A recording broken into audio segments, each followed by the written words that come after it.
நிர்மலஸ்படிகாகிருதியும் ஆதாரம் சர்வ வித்யாநாமயக்ரீவம் பாஸ்மகே. நேயர்கள் அனைவருக்கும் அஸ்ட்ரோ கேஎஸ் ஐயங்காரின் பணிவான நமஸ்காரங்கள்.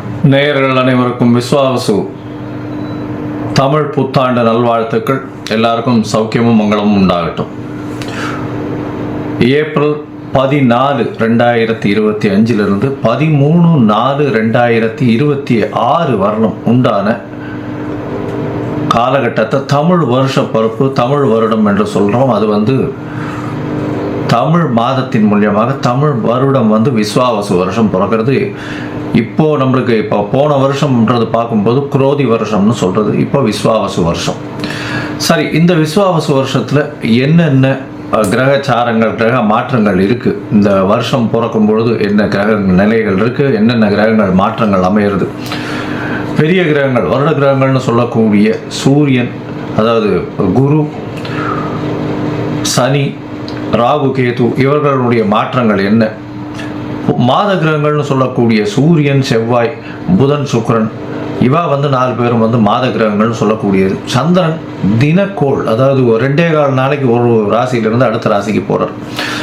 பொதுவாகவே பார்த்தீங்கன்னா இந்த வருடம் பிறக்கும் பொழுது தமிழ் வருடத்தின் ராஜா அப்படின்னு குறிப்பிடக்கூடியவர் பங்குனி மாதத்தின் அமாவாசை வரக்கூடிய நாளின் அடுத்த நாள், அதாவது இந்த தெலுங்கு வருடம் யுகாதி இருக்கு இல்லையா, யுகாதி வருஷம் பிறக்கிறது இல்லையா, யுகாதி தெலுங்கு வருடம் பிறக்கக்கூடிய நாளை, அந்த நாளின் ராஜா, அந்த நாளின் நாயகன் யாரோ, அதாவது கிரகம் எதுவோ அதுவே இந்த புது வருஷத்தின் ராஜாவாக எடுத்துக்கொள்ளப்படுறது. அதனால் இந்த வருஷம் பார்த்தீங்கன்னா சூரியன் ராஜாவாகவும், அவரே சேனாதிபதியாகவும், அவரே அர்க்காதிபதியாகவும் வரார். இதை தவிர பார்த்தீங்கன்னா அதாவது சந்திரன் மந்திரியாக இருக்கார். அது எப்படி சந்திரன் வரார் அப்படின்னா, இந்த வருஷம் விஸ்வாவசு வருஷம் பிறக்கிறது இந்த திங்கட்கிழமை, அதனால் சந்திரன்.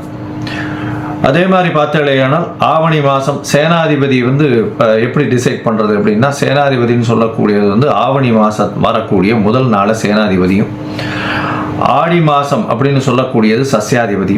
இதெல்லாம் எதுக்கு முக்கியம் அப்படின்னா, சஸ்யாதிபதி அப்படின்னா இந்த விளைச்சல் எப்படி இருக்கும் அப்படின்னு சொல்லக்கூடியது. சேனாதிபதியை எதுக்கு சொல்கிறோம் அப்படின்னா, இந்த இராணுவங்கள், அதை தவிர தளவாடங்கள், அதை தவிர நம்முடைய பாதுகாப்பு, இதை ஆளக்கூடியவர் யார் அப்படின்னா சூரியனாக இருப்பார் இந்த வருஷம்.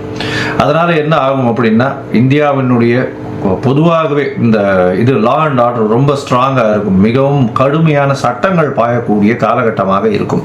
ஏன்னா சூரியனே ராஜாவாக இருக்கார். அதை தவிர வரிகள் கொஞ்சம் அதிகமாக இருக்கும், விலைவாசி கொஞ்சம் அதிகமாக போகக்கூடிய வாய்ப்புகள் நிச்சயமாக உண்டு. இதை தவிர பார்த்தாலேனா இந்த செவ்வாய் உங்களுக்கு அதாவது இந்த வருஷம் தனாதிபதினு சொல்லக்கூடியவர் செவ்வாய். தனாதிபதி அதாவது தானியாதிபதினு சொல்லக்கூடியவர் செவ்வாய். தானியங்கள்லாம் விளைவிக்கிறதுக்கு செவ்வாய்ன்றதுனால நெருப்பின் மூலியமாக தானியங்கள் அதாவது லாஸ் ஆகக்கூடிய வாய்ப்புகள் மிகவும் அதிகமாகும். அதை தவிர தானியங்களுடைய ஸ்கேர்சிட்டி கொஞ்சம் அதிகமாக இருக்கும், அதாவது தானியங்கள் கிடைக்கிறதுல கம்மியாக இருக்கும். அதன் மூலியமாக விலைவாசிகள் ஏறக்கூடிய வாய்ப்புகள் மிகவும் அதிகம். தங்கம் விலை ஏறக்கூடிய வாய்ப்புகள் நிச்சயமாக உண்டு. தங்கம் அதிக உச்சம் தொடக்கூடிய வாய்ப்புகள் மிகவும் அதிகம் இந்த வருஷம் பார்த்தாலேயானால். இது ஏன்னா குரு பகவான் 3ஆம் இடத்துல போகிறார், அது அவருடைய வீட்டையே வேற 9ஆம் இடத்த பாக்கியஸ்தானத்தையும் பார்க்குறார். அதனால் தங்கத்தின் விலை அதிகமாக போகக்கூடிய வாய்ப்புகள் நிச்சயமாக இருக்கும். அது தவிர பார்த்தீங்கன்னா இந்த வருஷம் மழை கொஞ்சம் அதிகமாகவே இருக்கும். ஆனால் தேவையான அளவிற்கு மேல் பெய்யும், தேவையான இடத்தில் பெய்யாமல் போகும். தேவையான இடத்தில் பெய்யாமல் போகும்னா நகரங்களில் கொஞ்சம் அதிகமாக பெய்யக்கூடியதாக இருக்கும். இதன் மூலியமாக இந்த வெள்ளம் வர்றது, அந்த மாதிரியான பிரச்சனைகள் கொஞ்சம் அதிகமாகவே இருக்கும். அதனால் தண்ணீர் பற்றாக்குறை சற்று இருக்கக்கூடிய காலகட்டமாகவே அமையும். சரி, மொத்தத்தில் இந்த வருஷத்தில் பார்த்தீங்கன்னா சூரியனுடைய கட்டுப்பாட்டில் எல்லா விஷயங்களும் வர்றதுனால நாட்டை ஆளக்கூடியவர்களுக்கு நல்ல ஒரு ஏற்றமான காலகட்டமாக இருக்கும். இருந்தாலும் கடுமையான சட்டங்கள் கொஞ்சம் அதிகமாக வரக்கூடிய வாய்ப்புகள் நிச்சயமாக உண்டு. சனியும் ஆட்சியில் போயிருக்கார். இந்த வாட்டி கும்பத்திலேயே போய் ஆட்சியில் இருக்கிறது, மூலத்திரிகோண வீட்டில் இருக்கிறதுனால தொழிலாளர்களுக்கு மிகவும் கடினமான காலகட்டமாக இந்த வருஷம் அமைய போகிறது. பண பற்றாக்குறை கொஞ்சம் அதிகமாகவே இருக்கும். தொழிலாளர்கள் மத்தியில் பண வரத்து அதிகமாக இருக்காது. ஃப்ரீ ஃப்ளோ ஆஃப் மணி இருக்கிறதுக்கு வாய்ப்புகள் மிகவும் கம்மி. வியாபாரிகளுக்கு சற்று பின்னடைவு இருக்கும். ஏன்னா இந்த வருஷம் பிறக்கும் பொழுதே புதன் 12ஆம் இடத்துல நீச்சப்பட்டு போனார். விரயங்கள் வியாபாரிகளுக்கு கொஞ்சம் அதிகமாகவே இருக்கும். லாசஸ் கொஞ்சம் அதிகமாக இருக்கக்கூடிய வாய்ப்புகள் நிச்சயமாக உண்டு. இருந்தாலும் நீச்ச பங்கம் அடைகிறார், அதாவது க்ளோஸ், அதாவது இதை விட்டு வெளியில் போகிறதுனால நல்ல ஏற்றங்கள் கிடைக்கக்கூடிய காலகட்டமாகவும் அமையும். வியாபாரத்தின் மூலியமாக இந்த ஷேர் மார்க்கெட் இண்டிசஸ்லாம் பார்த்தீங்கன்னா, ஷேர் மார்க்கெட் இண்டிசஸ்லாம் உள்நாட்டு உற்பத்தி வெளியில் போய் அது ஒரு பெரிய ஏற்றத்தை கொடுக்கும்.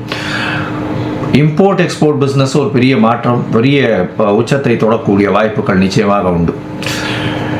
மொத்தத்தில் பார்த்தோம்னா இந்த வருஷம் பெரிய ஏற்றம் நல்லபடியாக இருக்கும். பெண்களுக்கு மிகவும் ஏற்றமான வருஷம். பெண்கள் நல்ல எல்லா இடத்துலையும் ஒரு ஐகானிக் ப்ரெசன்டேஷன் இருப்பாங்க. ஏன்னா சுக்கிரன் உச்சம் பெற்று போயிருக்கக்கூடிய காலகட்டத்தில் இந்த வருஷம் பிறகுறது அது ஒரு பெரிய ஏற்றம். பரிவர்த்தனை யோகத்திலையும் பிறகுறது, அதாவது குருவின் பரிவர்த்தனையும் இருக்குது. அதனால் பணம், பெண்களின் கையில் பணம் ரொம்ப அதிகமாக இதுவாகும். அதாவது அதே மாதிரி இந்த களியாட்டங்கள்னு சொல்லக்கூடிய இந்த கிளாமர் இண்டஸ்ட்ரியில் கொஞ்சம் அதிகமாக செலவுகள் அதிகமாக இருக்கும். ஃப்ளாஷி இண்டஸ்ட்ரியில் கொஞ்சம் அதிகமாக இருக்கும். அது தவிர போதை வஸ்துக்கள், அது தவிர இந்த மதுபானங்கள் இதெல்லாம் அதிகமான விலை ஏறக்கூடிய, அதிகமாக கன்சியூம் பண்ணக்கூடிய வாய்ப்புகள் மிகவும் அதிகமாக இருக்கும். சரி, இந்த வருஷத்தினுடைய மாற்றங்கள் என்னென்ன அப்படின்றத பார்ப்போம். இந்த வருஷம் பிறக்கும் பொழுது பார்த்தோம்னா சூரியன், அதாவது சித்திர மாதம் அப்படின்றதுனால சூரியன் உச்சம் பெற்று மேஷத்தில் மேஷ ராசியில் இருக்க. காலபுருஷ தத்துவத்தின் 2ஆம் ராசியில் குரு, 4ஆம் ராசியில் அதாவது கடகத்தில் செவ்வாய் நீச்சப்பட்டும், கேது 6ஆம் இடத்திலும், சனி ஆட்சி மூலத்திரிகோணத்தோடு கும்பத்திலையும், அது தவிர ராகு, புதன், சுக்கிரன், இந்த 3 கிரகங்கள் மீனத்திலையும் இருக்கு. இந்த வருஷம் ஆரம்பிக்கும் பொழுது இந்த வருஷத்தின் வரக்கூடிய பயிற்சிகள்னு பார்த்தோம்னா, முதல்ல வரக்கூடிய பயிற்சி அப்படின்னா 26/4/2025 அன்னைக்கு ராகு கேது பெயர்றார். வாக்கிய பஞ்சாங்கம் பிரகாரம் ராகு பகவான் மீனத்திலிருந்து கும்பத்திலும், கேது கன்னியிலிருந்து சிம்மத்திலையும் வரார். இந்த வருஷம் பார்த்தாலேயானால் குரு பெயர்ச்சி வருது. குரு 11/5/2025 குரு தன்னுடைய ரிஷப ராசியிலிருந்து மிதுன ராசிக்கு போகிறார். அதாவது அவர் பரிவர்த்தனை யோகத்தில் இருந்தார். ரிஷப ராசியிலிருந்து மிதுன ராசிக்கு போகிறார் குரு. இந்த வருஷத்தில் கடைசியில் மார்ச் 6ஆம் தேதி 2026ஆம் வருஷம் அப்போ சனியினுடைய மாற்றம் இருக்கு. சனி வாக்கிய பஞ்சாங்க பிரகாரம் 6/3/2026 அன்னைக்கு தான் மாறுறார். கும்பத்திலிருந்து மீனத்துக்கு போறார். இதுதான் இந்த வருஷத்தினுடைய வருட கிரகங்கள்னு சொல்லக்கூடிய குரு, ராகு, கேது, சனியினுடைய மாற்றங்கள். சரி, இந்த மாற்றங்கள் என்னென்ன ஏற்றங்களையும் இறக்கங்களையும் கொடுக்கும்? அதாவது மேஷம் முதல் மீனம் வரை உண்டான ராசிக்காரர்களுக்கு எப்படி இருக்கும் அப்படின்றத பார்க்கலாம். இது நடுவில் என்னுடைய மொபைல் நம்பர் ஸ்க்ராலிங்கில் இருக்கும். உங்களுக்கு அஸ்ட்ராலாஜிக்கல் கன்சல்ட் தேவைப்பட்டதுன்னா நீங்கள் எனக்கு ஃபோன் பண்ணுங்க. உங்களுக்கு உண்டான அப்பாயின்மெண்ட்டு தரேன். உங்களுடைய date, time, place of birth, உங்களுடைய பெயர், தாய் தகப்பனார் பெயர் அனுப்பிச்சி வைங்க. என்னுடைய கட்டணம் என்னென்னு போடுறேன். அதுக்கப்புறம் உங்களுக்கு அப்பாயின்மெண்ட் தரேன். உங்களுடைய அப்பாயின்மெண்ட்டை போடும்போது உங்களுடைய ஹாரஸ்கோப் போடுவோம். ஹாரஸ்கோப்பில் சந்தி இருக்கான்னு முதல்ல பார்க்கணும். ஏன்னா நட்சத்திர சந்தி, பாத சந்தி, அது தவிர லக்ன சந்தி இதெல்லாம் இருந்ததுன்னா இந்த காலகட்டத்தில் நன்னா இருக்குன்னு நினச்சின்னு இருப்போம். ஆனால் நன்னா இருக்காது.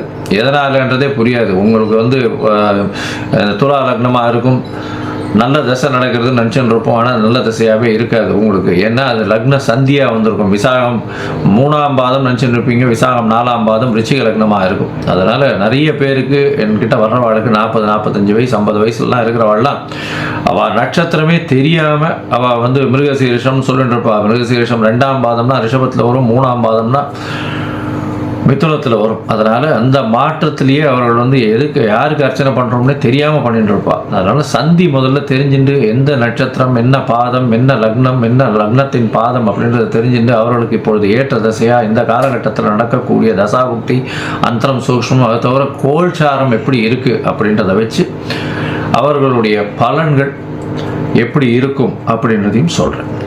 சரி, இப்போ மேஷம் முதல் மீனம் வரை விஸ்வாசு வருஷம் 2025-26 ஏப்ரல் 14 முதல் 2025 ஏப்ரல் 13 வரை 2026 வரையிலும் உண்டான பலன்கள் ஒன்றொன்னா பார்க்கலாம். தனுசு, மூலம், பூராடம், உத்திராடம் இந்த 3 நட்சத்திரம் 9 பாதங்களை கொண்ட ராசி. ராசியின் அதிபதி அப்படின்னு சொல்லக்கூடியவர் குரு.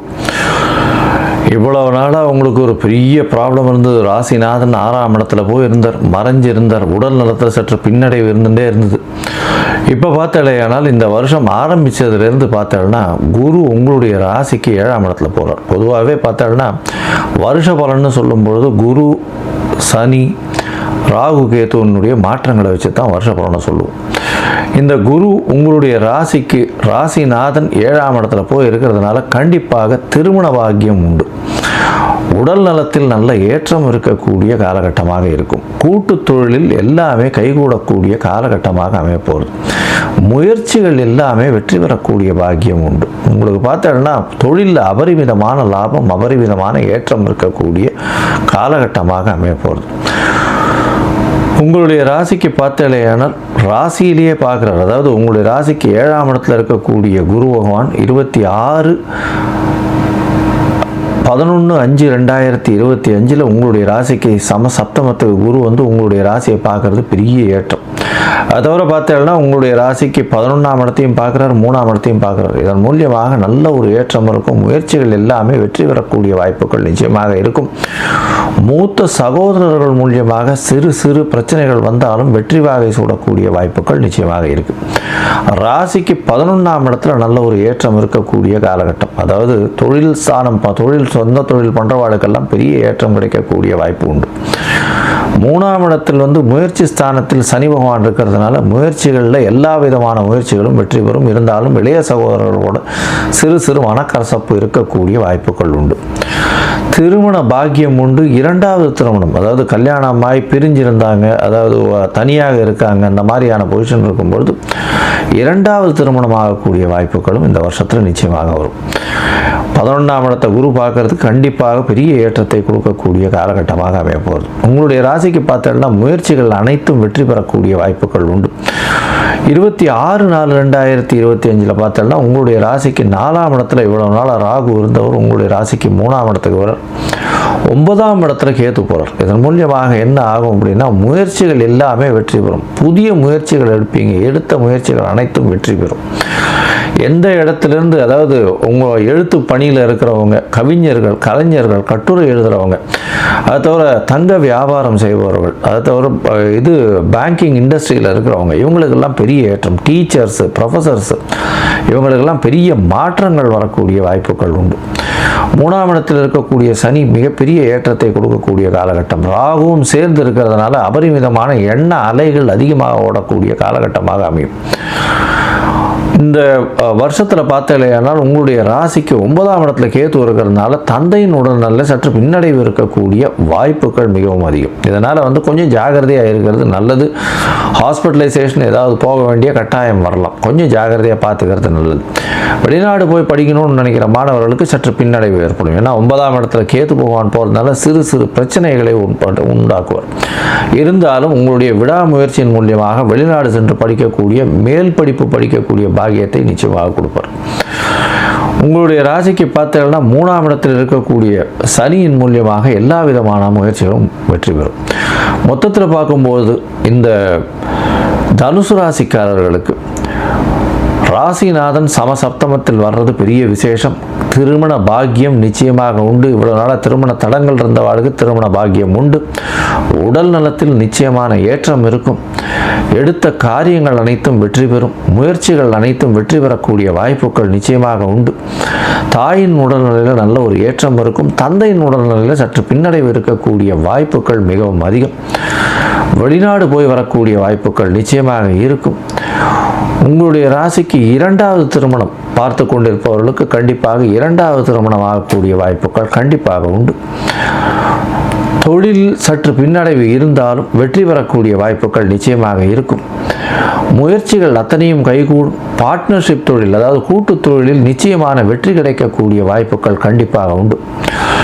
இந்த தனுசு ராசிக்காரர்கள், அதுவும் அதாவது ப்ரொஃபஸர்ஸாக இருக்கிறவங்க, டீச்சராக இருக்கிறவங்க, குருத்துவம் வாய்ந்த தொழில் செய்பவர்கள், அதாவது அந்த இது வைதிகம் செய்யக்கூடிய வாத்தியார், இந்த மாதிரியான இருக்கிறவர்கள், அவர்களுக்கெல்லாம் பெரிய ஏற்றத்தை கொடுக்கக்கூடிய காலகட்டம். உங்களுடைய ராசிக்கு 3ஆம் இடத்தில் இருக்கக்கூடிய சனி எல்லா விதமான முயற்சிகளிலும் வெற்றியை கொடுப்பார். இருந்தாலும் இளைய சகோதரத்தோட சிறு சிறு பிரச்சனைகளை கொடுக்கக்கூடிய காலகட்டமாக இருக்கும். போட்டி, பொறாமை, இந்த மாதிரியான விஷயங்களில் பிரச்சனைகள் எல்லாம் சுமூகமாக செட்டில் ஆகக்கூடிய வாய்ப்புகள் நிச்சயமாக உண்டு. மொத்தத்தில் பார்க்கும்பொழுது இந்த தனுசு ராசிக்காரர்களுக்கு 85 விழுக்காடு பெரிய ஏற்றமும் மாற்றமும் இந்த வருஷம் இருக்கு. இந்த வருஷத்தில் இந்த ராமேஸ்வரம் பக்கத்தில் ஜெகநாதர் கோவில் இருக்கு, ஆதி ஜெகநாதர் கோவில் இருக்கு. ராமரே ஜெகநாதரை அர்ச்சனை பண்ணதா இது சரித்திரம் இருக்கு. அதனால் திருப்புல்லானி போய் சேவிச்சுட்டு வர்றதன் மூலியமாக உங்களுக்கு எல்லா விதமான ஏற்றமும் மாற்றமும், உங்களுடைய அதாவது பிரம்மஹத்தி தோஷம், எல்லா தோஷங்களும் நீங்கக்கூடிய வாய்ப்புகள் நிச்சயமாக உண்டு.